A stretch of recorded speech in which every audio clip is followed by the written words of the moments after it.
Bonsoir, bienvenue dans votre édition de France 3 Var. Au sommaire ce soir, gros plan sur les professionnels du tourisme et de la restauration du département qui se sont réunis pour se voir remettre un label ou plutôt une marque qualité tourisme. Alors, à quoi ça sert? Explication.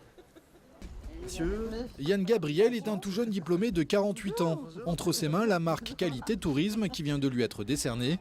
Dans son restaurant situé sur l'île de Porquerolles, la plaque apparaît bien en évidence. Ici, en cuisine comme en salle, on a fait le choix de la qualité.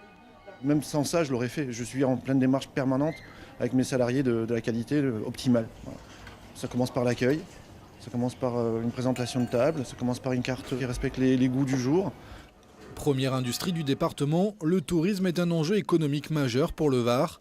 À la CCI, on a donc fait de l'accueil et du service une priorité. Pour bénéficier de cette marque Qualité Tourisme, chaque établissement a été préalablement passé à la loupe. Un client mystère qui est en fait un auditeur et qui fait tout le parcours client de A à Z et qui donc de la réservation par téléphone à la facturation, le séjour sur place. Et il faut valider plus de 85% des points pour avoir le droit d'obtenir la marque qualité. Hôtels, restaurants, camping, la marque Qualité Tourisme fédère aujourd'hui plus de 150 établissements dans le Var. Ces professionnels étaient réunis aujourd'hui sur l'île de Porquerolles. Parmi eux, Nadine Bunetta, elle dirige une résidence de tourisme à Bandol. Les personnes, les clients recherchent de plus en plus la qualité et ça nous amène un certain potentiel de clientèle, oui bien sûr. Une clientèle exigeante et au budget parfois serré, miser sur la qualité apparaît donc comme une bonne façon de se démarquer auprès des vacanciers. Suite à présent de notre série consacrée aux PME varoises qui rencontrent du succès, on parle terroir et gastronomie ce soir avec la conserverie du Bec-Fin. C'est à Cogolin, regardez. Une chose est sûre, il y a 22 ans, les créateurs de la conserverie Le Bec-Fin ont eu le nez creux.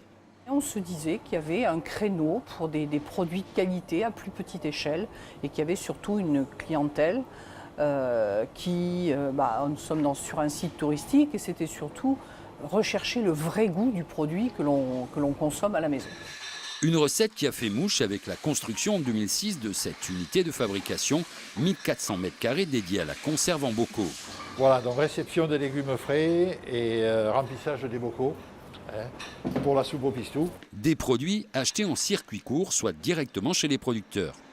On fait de A à Z, principalement avec des produits que nous avons en contrat de culture ou avec des pêcheurs le plus proche de chez nous, pour essayer de promouvoir le maximum le département et la région. Des conserves soumises à un process de fabrication rigoureux qui réclame un investissement permanent, environ 100 000 € par an. On est obligé de tenir des coûts, des prix de vente qui soient quand même raisonnables, de manière à ce que tout le monde puisse acheter nos produits. Des produits distribués en France et à l'export, une gamme de 50 recettes, dont le fameux ketchup provençal. C'est une recette provençale qui a été revisitée par les Américains et arrangée à leur manière, très sucrée, etc. alors que nous, on l'a fait comme à la base. Donc c'est un produit avec de la tomate 100% Provence et donc sans sucre ajouté, tout à fait naturel.